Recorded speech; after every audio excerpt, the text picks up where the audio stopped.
دەستەی دەستپاکی هەرێمی کوردستان ئاماری 6 مانگی ڕابردووی لێکۆڵینەوە و لێپرسینەوە لە کەیسەکانی گەندەڵی ڕادەگەیەنێت.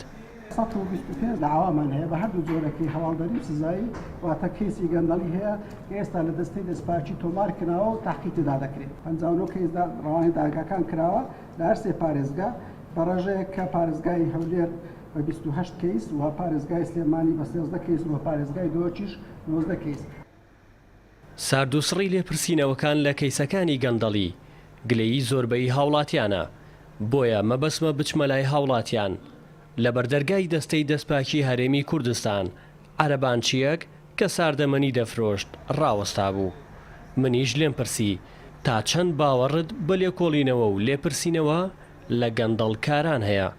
یعنی یاسا سەروەر بێ خۆی دەبێ وابێ، ینی نەک بری فەرقوزدای هەبێ بری فەقیر و یان پلەدار و یان ئەوە بێ، ینی عام بێ، شتەکە عام بێ، نەک دزە بچووکان بێ و دزە بچووکان بگیرێ و گەورەکانش نەگیرێ، یعنی لە دەرەوە بۆ خۆیانەوە، ینی هەمووی عام بێ شتەکە. بەپێی ئامارە فەرمیەکان لە 6 مانگی ڕابردوودا دەستەی دەستپاکی هەرێم توانیویانە 125 کەیسی گەندەڵی بە مەبەستی لێکۆڵینەوە و لێپرسینەوە ڕەوانەی دادگاکانی هەرێم بکەن، بەڵام هێشتا هاوڵاتیان چاوەڕوانی کاری زیاتر و گەورەتر دەکەن بە جۆرێک کە لێپرسینەوەکان لە کەیسی گەندەڵی بەرپرسە باڵاکانیش بگرێتەوە. هێمن حسێن، کوردستان 24 هەولێر.